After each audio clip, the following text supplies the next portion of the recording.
Bien, pues nos encontramos aquí con el candidato de Coalición Canaria al Cabildo de Lanzarote, Pedro Sangenés. Muy buenas tardes. Hola, muy buenas tardes. ¿Cómo afronta esta campaña electoral, estos comicios del 22 de mayo? Pues con mucha responsabilidad, pero también con mucha ilusión y con los pies en la tierra, a pesar de los sondeos electorales que nos colocan como primera fuerza. Eso hay que consolidarlo el día 22. Con buenas perspectivas electorales, ¿cómo se plantea el futuro gobierno? A la hora de establecer alianzas electorales, ¿por qué partido se decantaría? Yo creo que los demócratas tenemos que sentarnos a dialogar sin exclusiones con todas las formaciones políticas que obtengan representación democrática el día 22, y eso es lo que haremos. Sé que suena atópico, pero lo haremos sobre una base programática que además estoy intentando dejar bastante clara en un blog que he lanzado a esos efectos en representación de Coalición Canaria y como candidato, donde se marcan las líneas maestras que han de servir como referencia para alcanzar un pacto de gobierno estable, que es lo que necesita esta isla, ¿no? Y a alguno le gustará más que otro, ¿no? Bueno, yo creo que las cosas que van bien no hay por qué cambiarlas, lo he dicho en alguna ocasión. Y este pacto cuatripartito creo que ha mejorado sustancialmente la situación preexistente. No obstante, tampoco tendría ningún inconveniente si en esa negociación, en base a esa base programática, resulta que estamos más cerca del Partido Socialista, con quien a día de hoy parece que hay enormes diferencias que son más escénicas que reales, ¿no? Si sale elegido presidente, ¿cuál sería la primera medida que tomaría como presidente del Cabildo después del 22 de mayo? Bueno, yo creo que el principal reto que tiene la isla de Lanzarote es redefinir su modelo de desarrollo. Tenemos un planeamiento insular con 2 décadas de existencia que ya no da respuesta, por muy buenas que fueran las voluntades con las que aquel se aprobó, a ese modelo de desarrollo futuro que no va a variar del modelo turístico, pero que sí debe avanzar en diversificar, no para cambiar de modelo, pero sí para empezar el camino. Ese es el principal reto, impulsar el planeamiento insular, el plan territorial especial y los distintos planeamientos. Hemos aprobado unos cuantos avances y hay que concluirlos.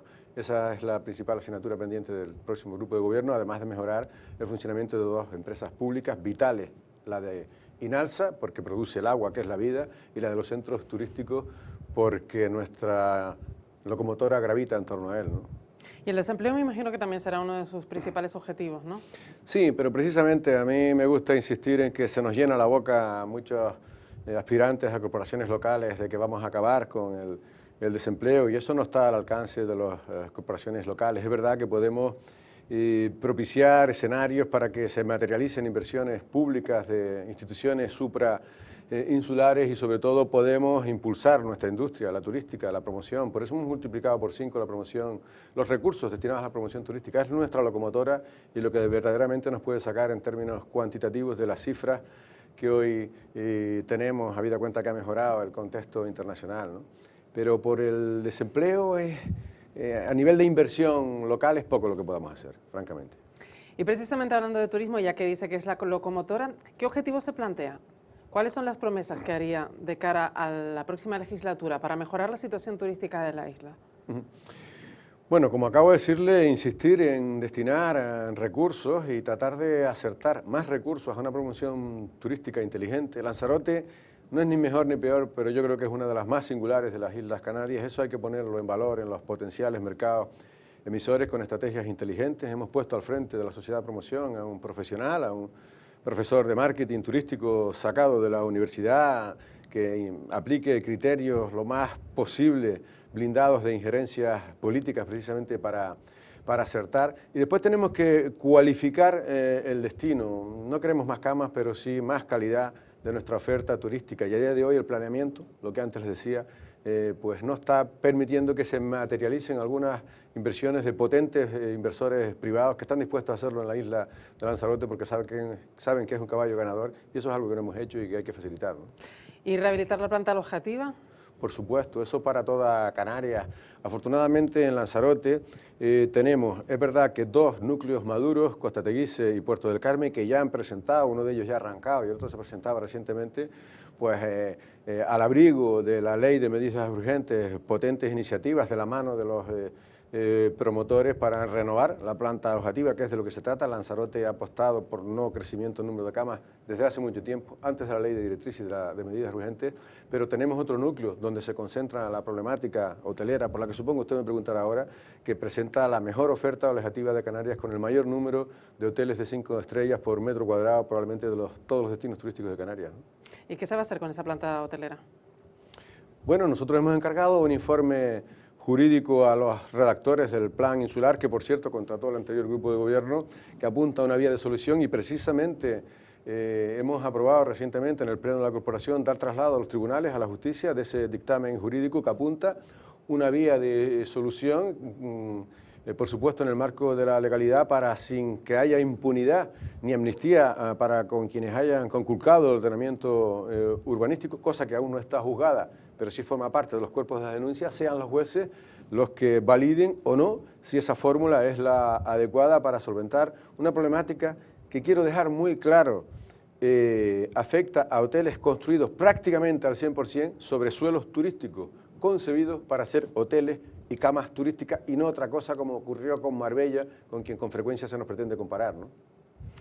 Al margen de todas estas cuestiones, supongo que antes comentaba un poco que en estas elecciones ha planteado un blog, que ha abierto un blog, y es cierto que todos los candidatos políticos en estos comicios han cambiado un poco la forma de acercarse a los ciudadanos. Ahora se interactúa más, se está más en contacto con los ciudadanos. ¿Cree que la red le va a servir para acercarse más a la gente? Bueno, es una herramienta más de la que yo siempre he rehuido, esa es la verdad. Y comienzo mi blog asumiendo que si alguien se ha animado a leerlo pensando que lo hago por los comicios electorales, que ha dado en el clavo, porque se trata precisamente de eso y de ninguna otra cosa. Creo que como candidato debo utilizar todas las herramientas a mi alcance para que el mensaje llegue a cuanta más gente posible. No creo que vaya a ser determinante, pero sí que es un instrumento más de comunicación al alcance y por qué no utilizarlo.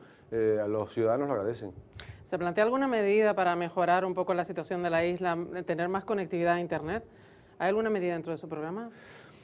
Bueno, yo creo que la conectividad a Internet en la isla no es mala. No me ha llegado ninguna queja ni reivindicación ciudadana en ese sentido, aunque es posible que la haya. Francamente, no hay nada en el programa al respecto, aunque sí que hay, pues tratar de que las administraciones avancemos en la administración electrónica y que cada vez le sea más fácil al ciudadano desde su casa, eso sí.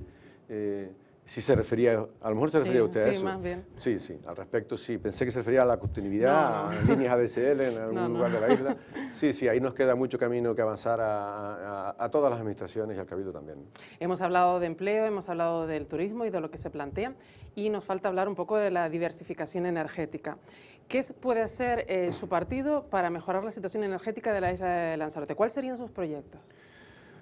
Podemos hacer mucho y estamos haciendo. En el caso de Lanzarote, el Gobierno de Canarias ya aprobó el avance del plan energético y estamos tratando de encajarlo con el plan que antes le decía, insular de ordenación, que hemos aprobado. Este grupo de gobierno también, su avance en el presente mandato.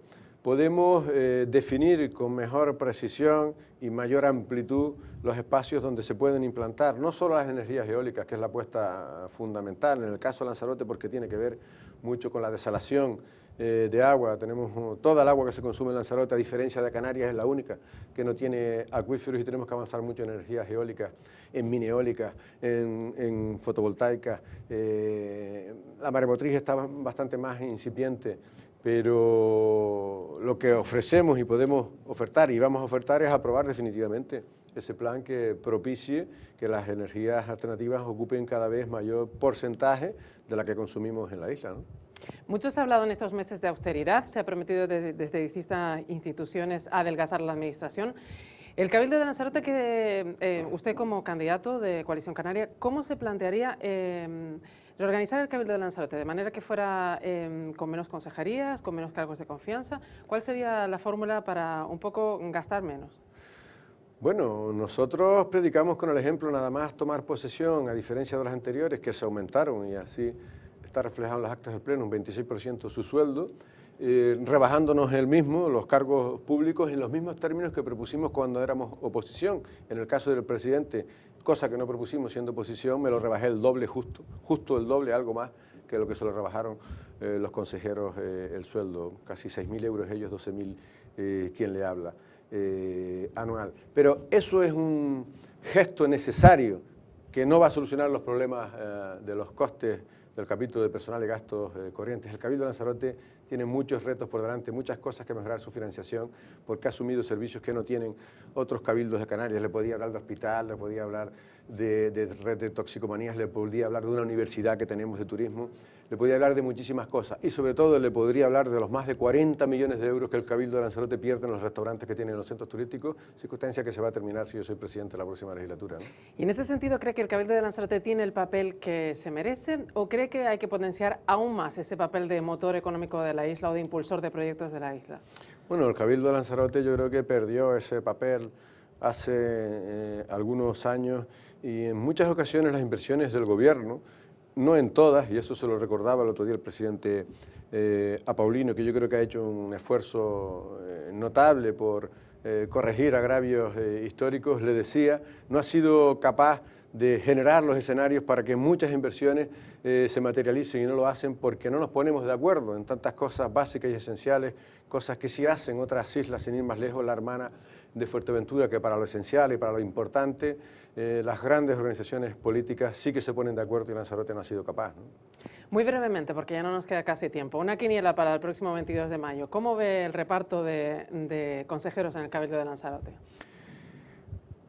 Yo sería un hipócrita si le dijera que confío en una mayoría absoluta. Es posible que alguno de los otros candidatos que hayan pasado por aquí se lo diga y además que hasta se lo crea. Eso es prácticamente imposible, salvo sorpresas mayúsculas, pero sí que aspiramos a tener mayorías suficientes. No olvidemos que los cabildos son las únicas corporaciones del Estado español donde se elige directamente al presidente. El que tenga un voto más que el segundo es presidente de la corporación, y que esas mayorías sean suficientes para que cualquier gobierno que se conforme lo haga en torno a Coalición Canaria y que además sea estable y dure hasta el 2015, que es el principal déficit de esta corporación, que es noticia normalmente por sus escandaleras políticas con las que Coalición Canaria pretende terminar, ¿no? Pues Pedro Sanginés, candidato de Coalición Canaria al Cabildo de Lanzarote. Gracias por estar con nosotros esta tarde. Ha sido un placer.